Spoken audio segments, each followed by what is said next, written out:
10. Displacing Indigenous Peoples. This chapter recounts some aspects of the histories of native peoples of America and Australia. Theme 8 described the history of the Spanish and Portuguese colonization of South America. From the 18th century, more areas of South America, Central America, North America, South Africa, Australia, and New Zealand came to be settled by immigrants from Europe. This led to many of the native peoples being pushed out into the other areas. The European settlements were called colonies. When the European inhabitants of the colonies became independent of the European mother country, these colonies became states or countries. In the 19th and 20th centuries, people from Asian countries also migrated to some of these countries.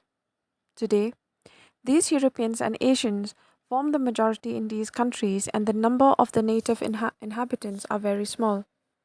They are hardly seen in the towns, and people have forgotten that they once occupied much of the country and that the names of many rivers, towns, etc., are derived from native names. Example: Ohio, Mississippi, and Seattle in the USA, Saskatchewan in Canada, Wollongong and Parramatta in Australia. Till the middle of the 20th century, American and Australian history textbooks used to describe how Europeans discovered the Americas and Australia. They hardly mentioned the native peoples except to suggest that they were hostile to Europeans.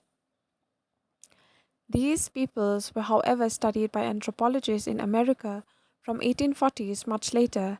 From the 1960s, the native peoples were encouraged to write their own histories or dictate them. This is called oral history. Today, it is possible to read historical works and fiction written by the native peoples, and visitors to museums in these countries will see galleries of native art and special museums which show the Aboriginal way of life. The new National Museum of the American Indian in the USA has been curated by American Indian themselves. European imperialism. The American empires of Spain and Portugal, see Theme 8, did not expand after the 17th century. From that time, other countries, France, Holland, and England, began to extend their trading activities and to establish colonies in America, Africa, and Asia. Ireland also was virtually a colony of England, as the landowners there were mostly English settlers. From the 18th century, it became obvious that while it was the prospect of profit which drove people to establish colonies, there were significant variations in the nature of the control established. In Asia, trading companies like the East India Company made themselves into political powers, defeated local rulers, and annexed their territories. They retained the older, well developed administrative system and collected taxes from landowners. Later, they built railways to make trade easier, excavated mines, and established big plantations. In Africa, Europeans traded on the coast except in South Africa, and only in the late 19th century did they venture into the interior. After this, some of the European countries reached an agreement to divide up Africa as colonies for themselves. The word settler is used for the Dutch in South Africa, the British in Ireland, New Zealand and Australia, and the Europeans in America. The official language in these colonies was English, except in Canada, where French is also an official language. Names given by the Europeans to countries of the New World.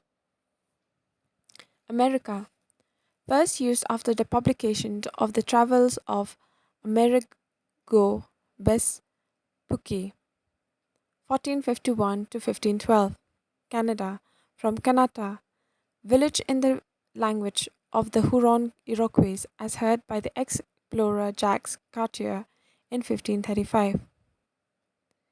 Australia, 16th century name for land in the Great Southern Ocean. Austral is Latin for south. New Zealand, name given by Tasman of Holland, who was the first to sight these islands in 1642. Zee is Dutch for sea. The Geographical Dictionary, page 805 to 22, lists over 100 place names in the Americas and Australia which begin with new. North America. The continent of North America extends from the Arctic Circle to the Tropic of Cancer, from the Pacific to the Atlantic Ocean. West of the chain of the Rocky Mountains is the desert of Arizona and Nevada. Still further west to the Sierra Nevada mountains, to the east the Great Plains, the Great Lakes, the valleys of the Mississippi and the Ohio, and the Appalachian Mountains. To the south is Mexico. 40% of Canada is covered with forests. Oil, gas, and mineral resources are found in many areas, which explains the many big industries in the USA and Canada. Today, wheat, corn, and fruits are grown extensively, and fishing is a major industry in Canada. Mining industry and extensive agriculture has been developed only in the last 200 years by immigrants from Europe, Africa, and China. But there were people who had been living in North America for thousands of years before the Europeans learned of its existence. The native peoples. The earliest inhabitants of North America came from Asia over 30,000 years ago on a land bridge across the Bering Straits, and during the last ice age 10,000 years ago they moved further south. The oldest artifact found in America, an arrow point, is 11,000 years old. The population started to increase about 5,000 years ago when the climate became more stable. At sunset on the day before America, that is, before the Europeans reached there and gave the continent this name, diversity lay at every hand. People spoke in more than 100 tongues. They lived by every possible combination of hunting, fishing, gathering, gardening, and farming open to them. The quality of soils and the effort required to open and tend them determine some of their choices how to live. Cultural and social biasness determine others. Surpluses of fish or grain or garden plants or meat help create powerful tiered societies here but not there. Some cultures had endured for millennia. William McLeish, The Day Before America. These people lived in bands in villages along river valleys. They ate fish and meat and cultivated vegetables and maize. They often went on a long journeys in search of meat, chiefly that of bison, the wild buffalo that roamed the grasslands. This became easier from the 17th century when the natives started to ride horses, which they bought from Spanish settlers, but they also only killed as many animals as they needed for food. They did not attempt extensive agriculture, and since they did not produce a surplus, they did not develop kingdoms and empires as in Central and South America. There were some instances of quarrels between tribes over territory, but by and large, control of land was not an issue. They were content with the food and shelter they got from the land without feeling any need to own it. An important feature of their tradition was that of making formal alliances and friendships and exchanging gifts. Goods were obtained not by buying them, but as gifts. Numerous languages were spoken in North America, though these were not written down. They believed that time moves in cycles, and each tribe had accounts about their origins and their earlier history which were passed on from one generation to the next. They were skilled craftspeople and wove beautiful textiles. They could read the land, they could understand the climates and different landscapes in the way literate people read written texts. Encounters with the Europeans. It was indicated on the stone tablets that the Hopis had had the first brothers and sisters that would come back to them would come as turtles across the land. They would be human beings, but they would come as turtles. So when the time came, close to Hopis were at a special village to welcome the turtles that would come across the land. They got up in the morning and looked out at the sunrise.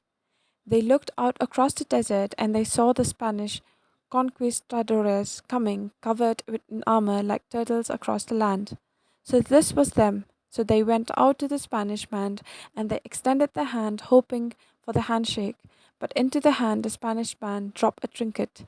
And so word spread out throughout North America that there was going to be a hard time, and maybe some of the brothers and sisters had forgotten the sacredness of all things and of all human beings were going to suffer for this on the earth.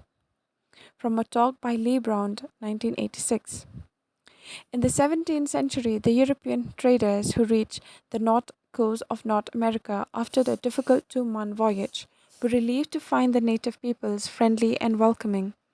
Unlike the Spanish in South America, who were overcome by the abundance of gold in the country, these adventurers came to trade in fish and furs, in which they got the willing help of the natives who were expert at hunting. Further south along the Mississippi River, the French found that the natives held regular gatherings to exchange handicrafts unique to a tribe or food items not available in other regions.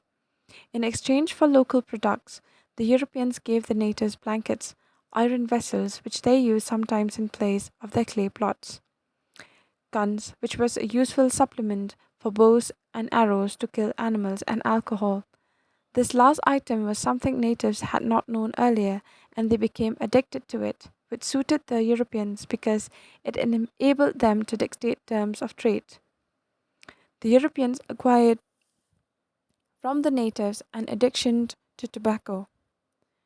Mutual perceptions. In the 18th century, Western Europeans defined civilized people in the terms of literacy and organized religion and urbanism. To them, the natives of America appeared uncivilized.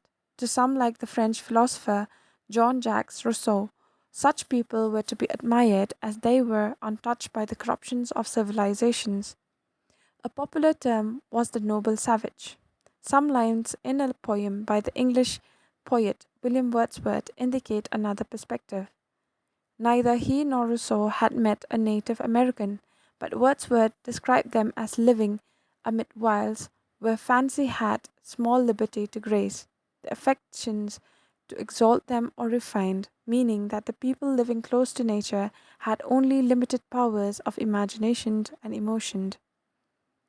Thomas Jefferson, third president of the USA and a contemporary of Wordsworth, spoke of the natives in words that would lead to a public outcry today. This unfortunate race, which we have been taking so much pains to civilize, have justified extermination. It is interesting to note that another writer, Washington Irving, much younger than Wordsworth and who had actually met native people, described them quite differently. The Indians I have had an opportunity of seeing in real life are quite different from those described in poetry. Taciturn they are, it is true, when in company with white men, whose goodwill they distrust and whose language they do not understand, but the white man is equally taciturn under like circumstances.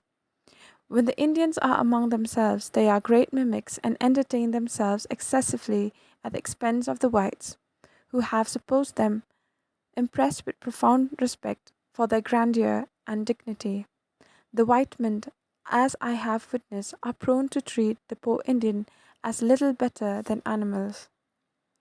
To the natives, the goods they exchanged with the Europeans were gifts given in friendship. For the Europeans, dreaming of becoming rich, the fish and furs were commodities which they would sell for a profit in Europe. The prices of the goods they sold varied from year to year, depending on the supply. The natives could not understand this. They had no sense of market in far away Europe. They were puzzled by the fact that the European traders sometimes gave them a lot of things in exchange for their goods, sometimes very little. They were also saddened by the greed of Europeans. In their impatience to get furs, they had slaughtered hundreds of beavers, and the natives were very uneasy, fearing that the animals would take revenge on them for this destruction. Following the first Europeans who were traders were those who came to settle in America. From the 17th century, there were groups of Europeans who were being persecuted because they were of a sect of Christianity, Protestants living in predominantly Catholic countries, or Catholics in countries where Protestantism was the official religion. Many of them left Europe and went to America to begin a new life. As long as there was vacant land, this was not a problem, but gradually the Europeans moved further inland near native villages. They used their iron tools to cut down forests to lay out farms. Natives and Europeans saw different things when they looked at forests. Natives identified tracks invisible to the Europeans. Europeans imagined the forest cut down and replaced by cornfields. Jefferson's dream was a country populated by Europeans with small farms. The natives who grow crops for their own needs, not for sale and profit, and thought it wrong to own the land could not understand this. In Jefferson's view, this made them uncivilized. The countries that are known as Canada and United States of America came into existence at the end of the 18th century. At that time, they occupied only a fraction of the land they now cover. Over the next 100 years, they extended their control over more territory to reach their present size. Large areas were acquired by the USA by purchase. They bought land in the south from France and from Russia, and, and by war, much of the southern USA was won from Mexico. It did not occur to anyone that the consent of natives living in these areas should have been asked. The western frontier of the USA was a shifting one, and as it moved, the natives also were forced to move back. The landscapes of America changed drastically in the 19th century. The Europeans treated the land differently from the natives. Some of the migrants from Britain and France were younger sons who would not inherit their father's property and therefore were eager to own land in America. Later, there were waves of immigrants from countries like Germany, Sweden, and Italy who had lost their lands to big farmers and wanted farms they could own. People from Poland were happy to work in these prairie grasslands, which reminded them of the steppes of their home, and were excited to being able to buy huge properties at very low prices. They cleared land and developed agriculture, introducing crops which could not grow in Europe and therefore could be sold there for profit. To protect their huge farms from wild animals, wolves, and mountain lions, these were hunted to extinction. They felt totally secure only with the invention of barbed wire in 1873. The climate of the southern region was too hot for Europeans to work outdoors, and the experience of South American colonies had shown that the natives who had been enslaved had died in large numbers. Plantation owners therefore bought slaves in Africa. Protests by anti slavery groups led to a ban on slave trade, but the Africans who were in the USA remained slaves, as did their children. The northern states of the USA, where the economy did not depend on plantations and therefore on slavery, argued for ending slavery, which they condemned as inhuman practice. In 1861 to 65, there was a war between the states that wanted to retain slavery and those supporting abolition. The latter won. Slavery was abolished, though it was only in the 20th century that the African Americans were able to win the battle for civil liberties, and segregation between whites and non whites in schools and public transport was ended. The Canadian government had a problem which was not to be solved for a long time, and which seemed more urgent than the question of the natives. In 1763, Canada had been won by the British after a war with France. The French settlers repeatedly demanded autonomous political status. It was only in 1867 that this problem was solved by organizing Canada as a confederation of autonomous states. The native peoples lose their land. In the USA, as settlement expanded, the natives were induced or forced to move after signing treaties selling their land. The prices paid were very low, and there were instances when the Americans, a term used to mean the European people of the USA, cheated them by taking more land or paying less than promised. Even high officials saw nothing wrong in depriving the native peoples of their land. This is seen by an episode in Georgia, a state in the USA. Officials had argued that the Cherokee tribe was governed by state laws but could not enjoy the rights of citizens. This was despite the fact that all of the native peoples, the Cherokees, were the ones who had made the most effort to learn English and to understand the American way of life. Even so, they were not allowed to the rights of citizens. In 1832, an important judgment was announced by the U.S. Chief Justice John Marshall. He said that the Cherokees were a distinct community occupying its own territory in which the laws of Georgia had no force, and they had sovereignty in certain matters. U.S. President Andrew Jackson had a reputation for fighting against economic and political privilege, but when it came to Indians, he was a different person. He refused to honor the Chief Justice's judgment and ordered the U.S. Army to evict the Cherokees from their land and drive them to the great American desert. Of the 15,000 people thus forced to go, over a quarter died along the Trail of Tears. Those who took the land occupied by the tribes justified it by saying the natives did not deserve to occupy land which they did not use to the maximum. They went on to criticize them for being lazy, since they did not use their craft skills to produce goods for the market, for not being interested in learning English or dressing correctly, which meant, like the Europeans, they deserved to die out. They argued the prairies were cleared for farmland, and wild bison killed off, primitive man will disappear with the primitive animal, wrote a visiting Frenchman. Meanwhile, the natives were pushed westward, giving land elsewhere, theirs in perpetuity, but often moved again if any mineral, lead, or gold or oil was found on their lands. Many tribes were forced to share the land originally occupied by one tribe, thus leading to quarrels between them. They were locked off in small areas called reservations, which was land with which they had no earlier connections. They did not give in without a fight. The U.S. Army crushed a series of rebellions from 1865 to 1890, and in Canada there were armed revolts by the Métis, people of the native European descent, between 1869 and 1885. But after that, they gave up. In 1854, the President of USA received a letter from a native leader, Chief Seattle. The President had asked the chief to sign a treaty giving a large part of the land they lived on to the American government. The chief replied, "How can you buy or sell the sky, the warmth of the land?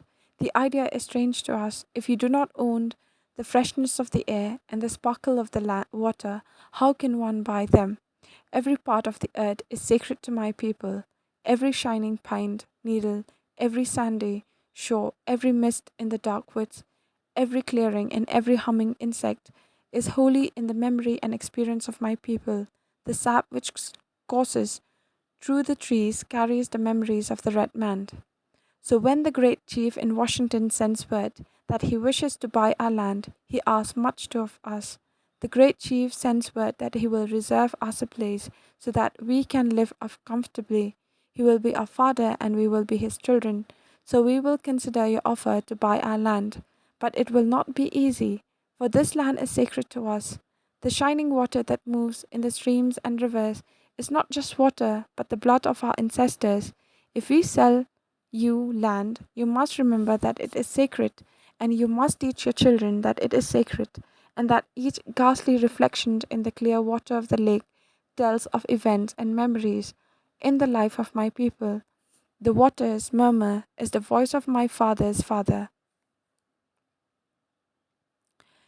Anthropology. It is significant that it was at that time that the subject of anthropology, which had been developed in France, was introduced in North America out of curiosity to study the differences between native primitive communities and the civilized communities of Europe. Some anthropologists argued that just as there were no primitive people to be found in Europe, the American natives too would die out. The gold rush and the growth of industries. There was always the hope that there was gold in North America. In the 1840s, traces of gold were found in the USA, in California. This led to the gold rush when thousands of eager Europeans hurried to America in the hope of making a quick fortune. This led to the building of railway lines across the continent, from which thousands of Chinese workers were recruited. The USA Railway were completed by 1870 and that of Canada by 1885. The old nations creep on at snail's pace. said Andrew Carnegie, a poor immigrant from Scotland who became one of the first millionaire industrialists in the USA. The Republic thunders on at the speed of an express. One reason why the Industrial Revolution happened in England when it did was because small peasants were losing their land to big farmers and moving to jobs in factories. In North America, industries developed for very different reasons to manufacture railway equipment so that rapid transport could link distant places and to produce machinery which would make large scale farming easier. Industrial towns grew and factories multiplied, both in the USA and Canada. In 1860, the USA had been an undeveloped economy. In 1890, it was the leading industrial power in the world. Large scale agriculture was also expanded. Vast areas were cleared and divided up into farms. By 1890, the bison had almost been exterminated, thus ending the life of hunting the natives and had followed natives had followed for centuries. In 1892, the USA continental expansion was complete. The area between the Pacific and Atlantic Oceans was divided up into states. There was no longer remained the frontier that had pulled European settlers west for many decades. Within a few years, the USA was setting up its own colonies in Hawaii and in the Philippines. It had become an imperial power. Constitutional rights.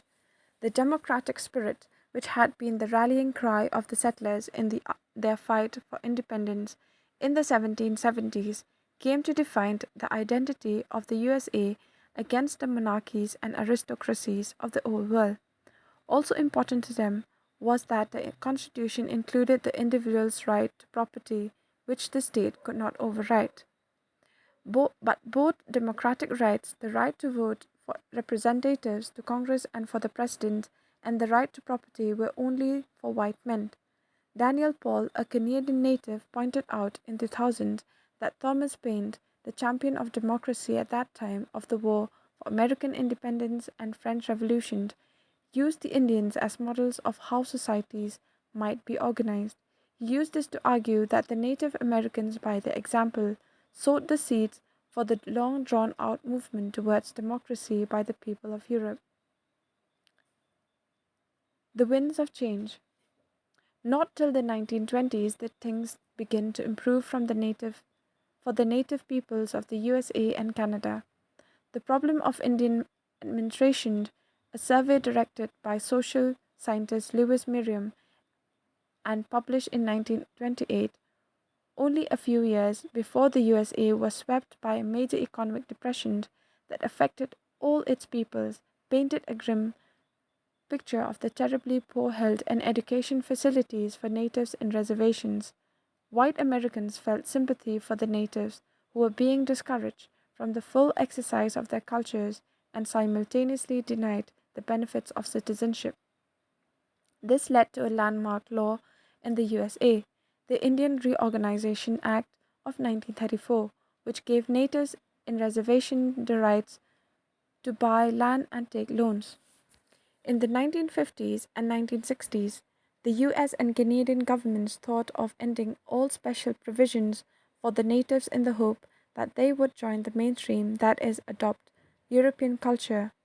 But the natives did not want this. In 1954, in the Declaration of Indian Rights prepared by them, a number of native peoples accepted citizenship of the USA, but on condition that their reservations would not be taken away and their traditions would not be interfered with. A similar development occurred in Canada. In 1969, the government announced that they would not recognize Aboriginal rights. The natives, in a well organized opposition move, held a series of demonstrations and debates. The question could not be resolved till 1982, when the Constitution Act accepted the existing Aboriginal and the treaty rights of the natives. Many details remain to be worked out. Today, it is clear that the native peoples of both countries, though reduced so much in numbers from what they had been in the 18th century, have been able to assert their right to their own cultures and, particularly in Canada, to their sacred lands in a way their ancestors could not have done in the 1880s. Australia. As in the Americas, Human habitation in Australia has a long history. The Aborigines, a general name given to a number of different societies, began to arrive on the continent over 40,000 years ago, possibly even earlier. They came from New Guinea, which was connected to Australia by a land bridge. In the natives' traditions, they did not come to Australia but had always been there. The past centuries were called the dream time, something difficult for Europeans to understand since the distinction between past and present is blurred. In the late 18th century, there were between 350 and 750 native communities in Australia, each with its own language. Even today, 200 of these languages are spoken. There is another large group of indigenous people living in the north called the Torres Strait Islanders. The term aborigine is not used for these as they are believed to have migrated from elsewhere and belong to a different race. Together, they make up 2.4% of the Australia population in 2005. Australia is sparsely populated, and even now, most of the towns are along the coast where the British first arrived in 1770. Because the central region is arid desert. The story of the interaction between the European settlers, the native peoples of the land in Australia, has many points of similarity to the story of the Americas, though it began nearly 300 years later. Initial reports from Captain Cook and his crew about encounters with natives are enthusiastic about their friendliness. There was a sharp reversal of feeling on the part of the British when Cook was killed by a native, not in Australia but in Hawaii. As often happened, a single incident of this nature was used by colonizers to justify subsequent acts of violence towards other people. A description of the Sydney area in 1790. Aboriginal production had been dramatically disturbed by the British presence, the arrival of 1,000 hungry mouths, followed by hundreds more, but unprecedented pressure on local food resources. So, what would the Daruk people have thought of all of this? To them, large scale destruction of sacred places and strange violent behavior towards their land was inexplicable. The newcomers seemed to knock down trees without any reason, for they were not making canoes, gathering bush, honey, or catching animals. Stones were moved and stacked together, clay dug up, shaped, and cooked.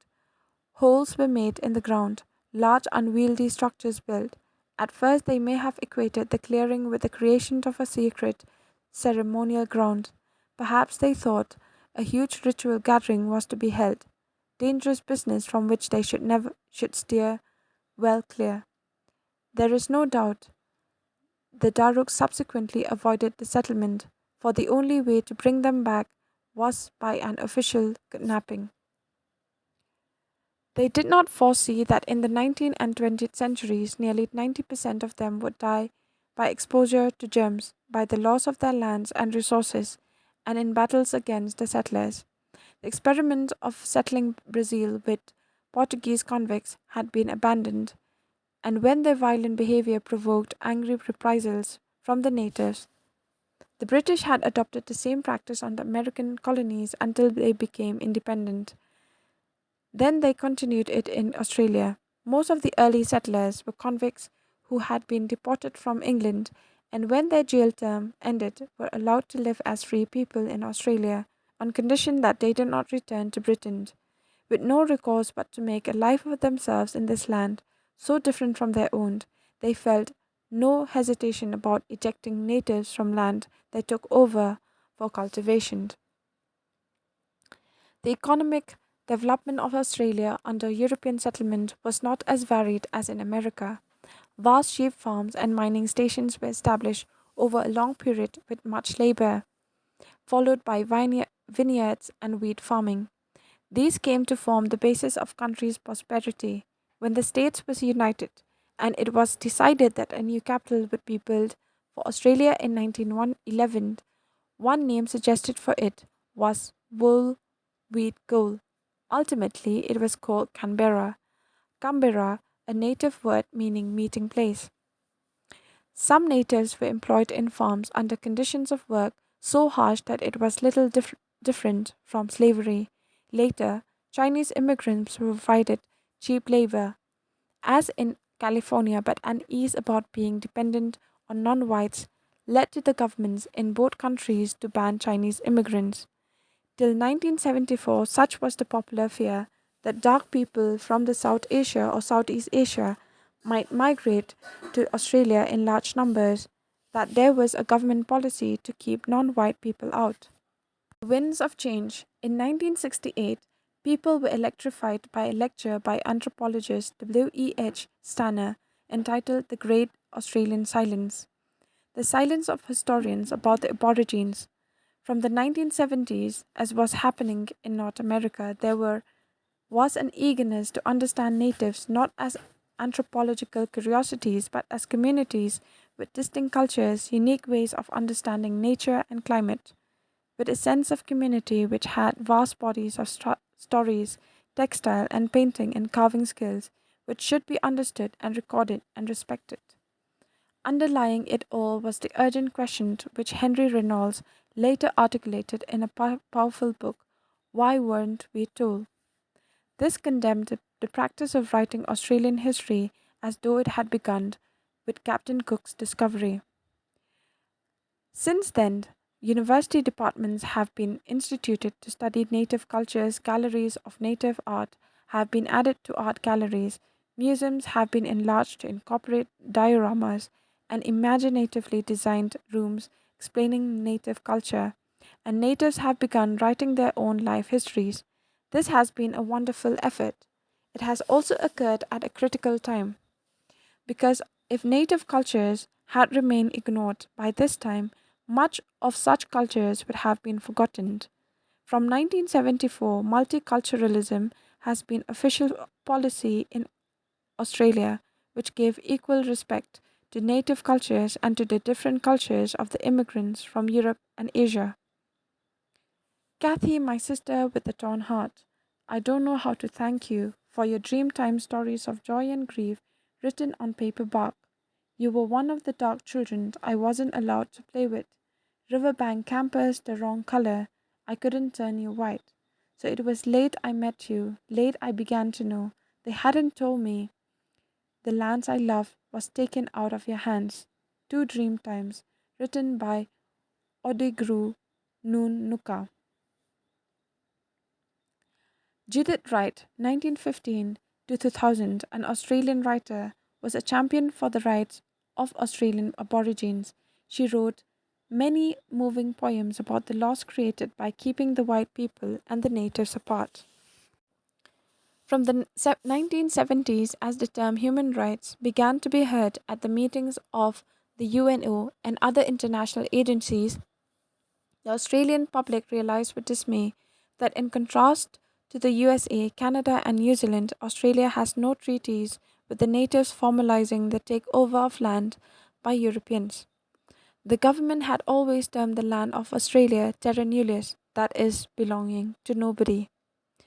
There was also a long and agonizing history of children of mixed blood, native European being forcibly captured and separated from the native relatives.